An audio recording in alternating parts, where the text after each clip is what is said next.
कृष्ण दामोदरम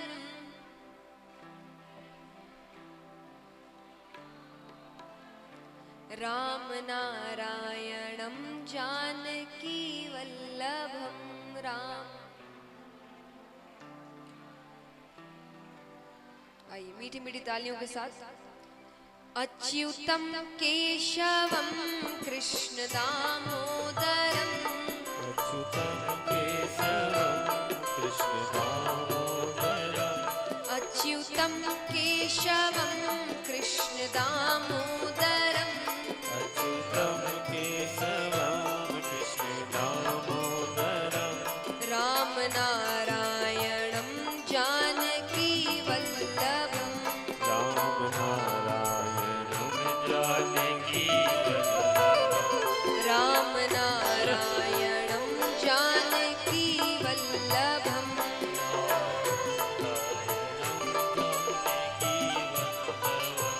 अच्युतं केशवं कृष्ण दामोदरम् अच्युतम केशवम कृष्ण दामोदरम अच्युतं केशवं कृष्ण दामोदरम् अच्युतम केशवम कृष्ण दामोदरम राम नारायणं जानकी वल्लभं राम नारायणं जानकी वल्लभं ओ राम नारायणं जानकी वल्लभं राम नारायणं जानकी वल्लभं अच्युतं केशवं कृष्ण दामोदरम् अच्युतम केशवम कृष्ण दामोदरम अच्युतं केशवं कृष्ण दामोदरम्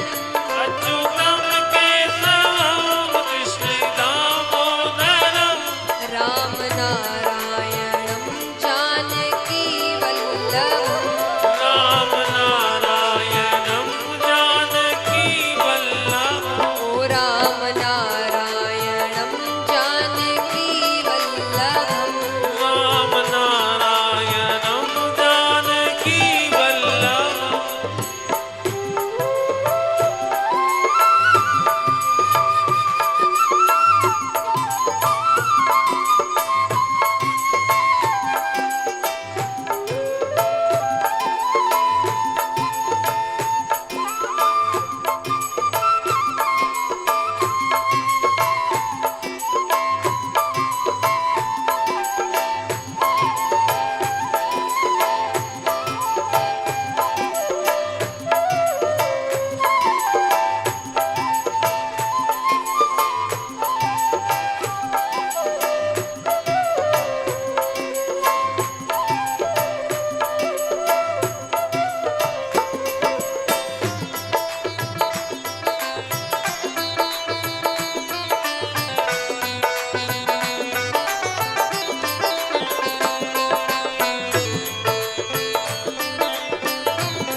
और कौन कहते हैं भगवान आते नहीं कौन कहते हैं भगवान आते नहीं कौन कहते हैं भगवान आते नहीं कौन कहते हैं भगवान आते नहीं तुम मीरा के जैसे बुलाते नहीं तुम मीरा के जैसे बुलाते नहीं ओ तुम मीरा के जैसे बुलाते नहीं तुम मीरा के जैसे बुलाते नहीं अच्युतं केशवं कृष्ण दामोदरम् अच्युतम केशवम कृष्ण दामोदरम अच्युतं केशवं कृष्ण दामोदरम्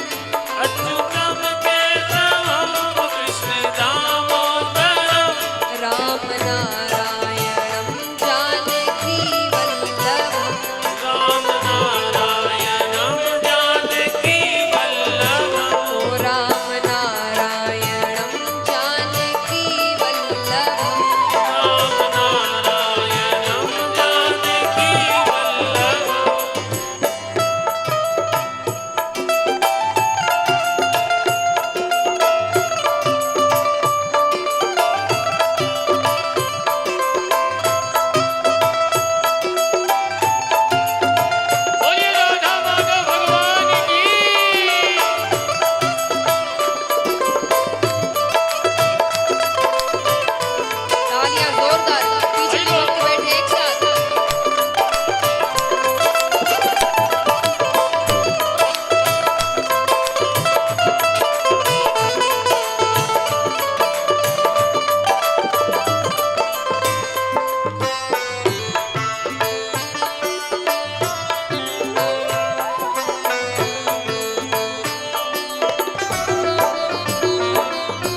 कहते हैं भगवान खाते नहीं, कौन कहते हैं भगवान खाते नहीं, कौन कहते हैं भगवान खाते नहीं, कौन कहते हैं भगवान खाते नहीं, बेर सबरी के जैसे खिलाते नहीं, बेर सबरी के जैसे खिलाते नहीं, तुम बेर सबरी के जैसे खिलाते नहीं, बेर सबरी के जैसे खिलाते नहीं। अच्युतम केशवम हरि बोल। कृष्ण दामोदरम अच्युतम केशवम कृष्ण दामोदरम, राम नारायणम जानकी वल्लभम, राम नारायणम जानकी वल्लभम, ओ राम नारायणम जानकी वल्लभम, राम नारायणम जानकी वल्लभम।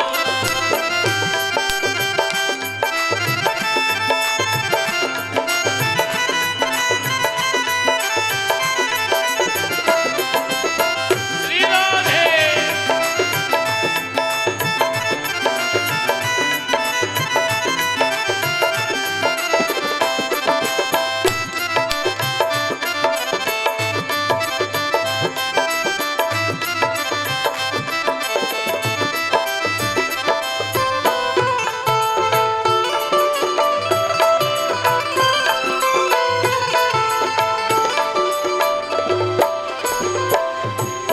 और कौन कहते हैं भगवान सोते नहीं, कौन कहते हैं भगवान सोते नहीं, कौन कहते हैं भगवान सोते नहीं, कौन कहते हैं भगवान सोते नहीं, माँ यशोदा के जैसे सुलाते नहीं, माँ यशोदा के जैसे सुलाते नहीं, तुम माँ यशोदा के जैसे सुलाते नहीं, माँ यशोदा के जैसे सुलाते नहीं। अच्युतम केशवम कृष्ण दामोदरम अच्युतम केशवम कृष्ण दामोदरम, राम नारायणम जानकी वल्लभम, राम नारायणम जानकी वल्लभम।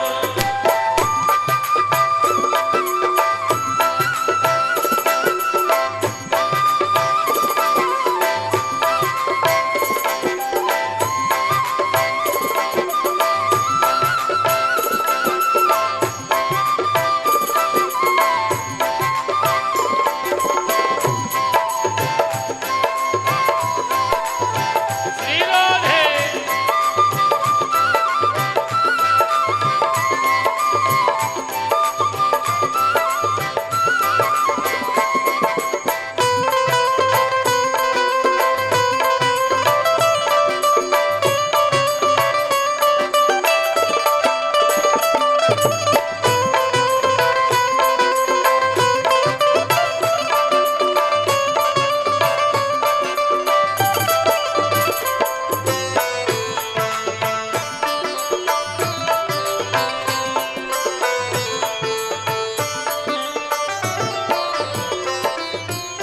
और कौन कहते हैं भगवान नाचते नहीं, कौन कहते हैं भगवान नाचते नहीं, कौन कहते हैं भगवान नाचते नहीं, कौन कहते हैं भगवान नाचते नहीं, गोपियों की तरह तुम नचाते नहीं, गोपियों की तरह तुम नचाते नहीं, गोपियों की तरह तुम नचाते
किसी के घर में भी कोई खुशखबरी हो तो उत्सव तो हर व्यक्ति मनाता है।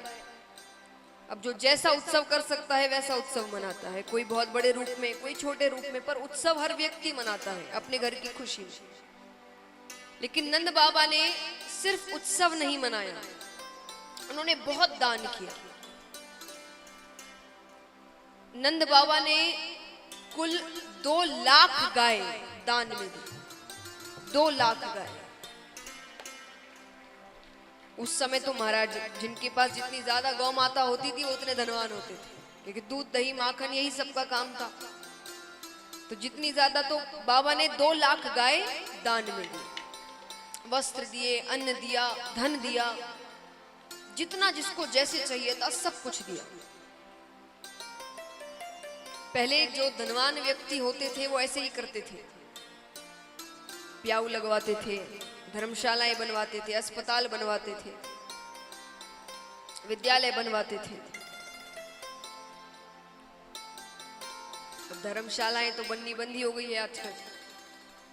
और इसमें अगर सबसे ज्यादा कोई पिसता है तो वो है मध्यम वर्गीय, क्योंकि ना तो वो बहुत धनवानों जैसी व्यवस्था कर सकता है, ना बिल्कुल ही गरीबों जैसी व्यवस्था कर सके, और बीच की चीजें धर्मशालाएं बनती नहीं आजकल।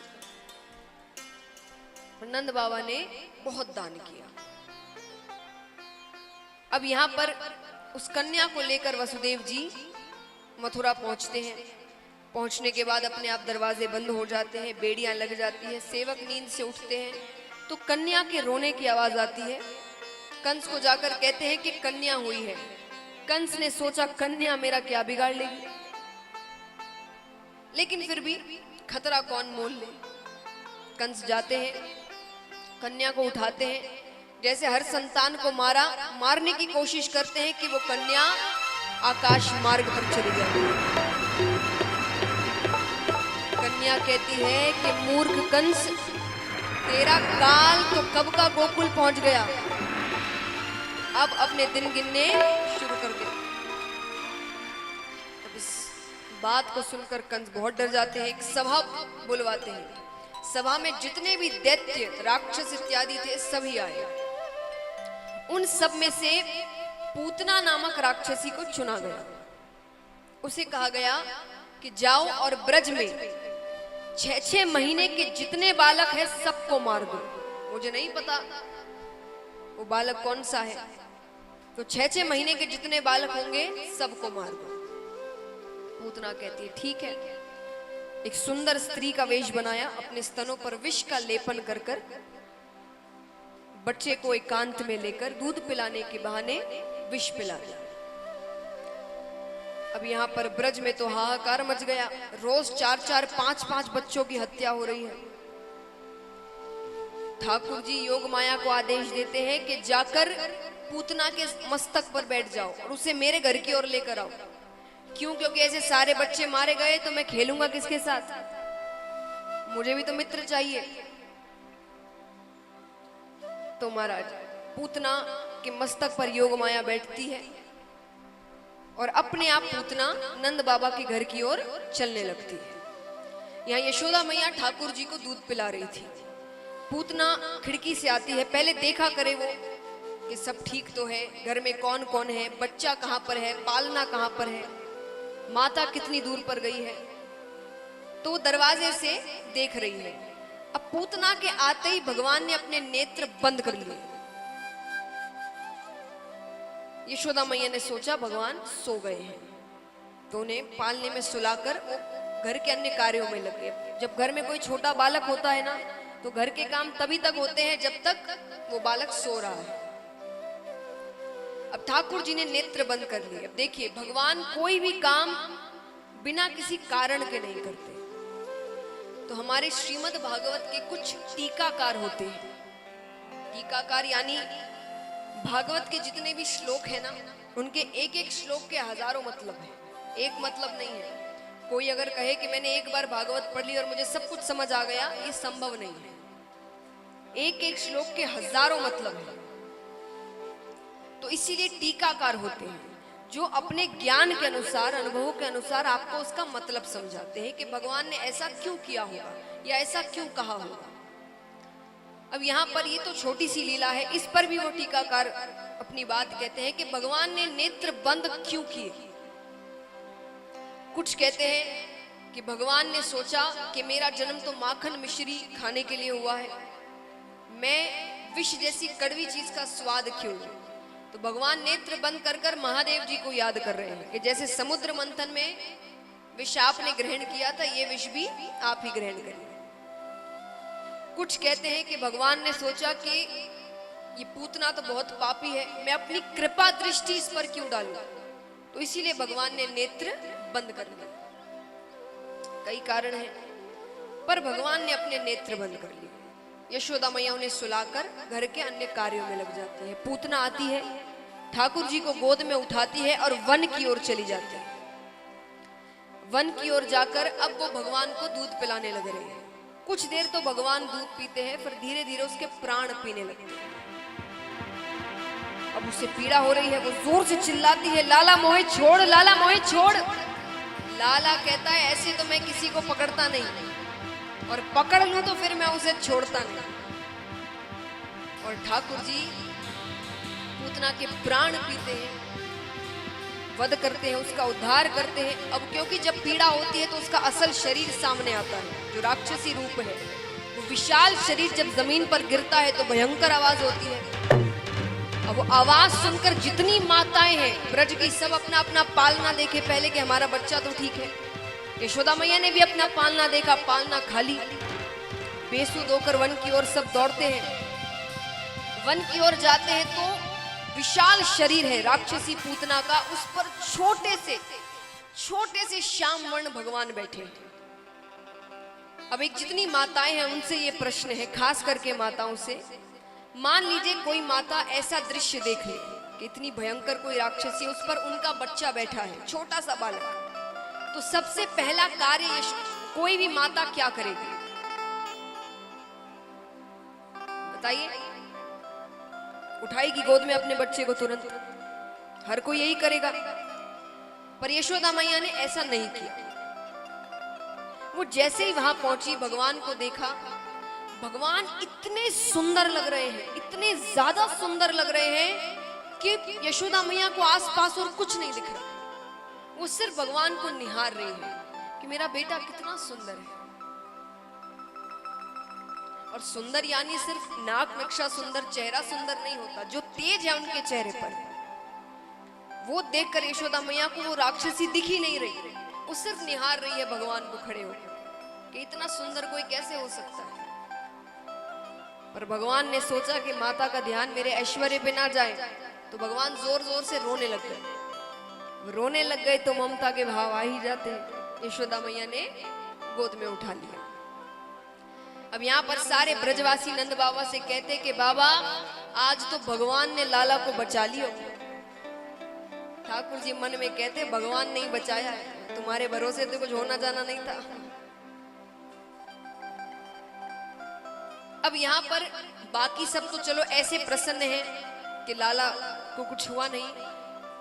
यहाँ पर महादेव जी गोकुल पहुंचते हैं कि ठाकुर जी ने जन्म लिया है, दर्शन करते। महादेव जी का पहुंचना हुआ और यशोदा मैया का एक फैसला लेना हुआ। यशोदा मैया कहती है कि आज के बाद लाला के दर्शन नहीं हो सकते। उसे नजर लग गई है, इसीलिए इतना बड़ा संकट उस पर आया है, तो अब कोई उसके दर्शन नहीं कर सकता। अब यहाँ महादेव जी आते हैं, प्रार्थना कर रहे हैं, देखो उन्हें दर्शन होते हैं कि नहीं।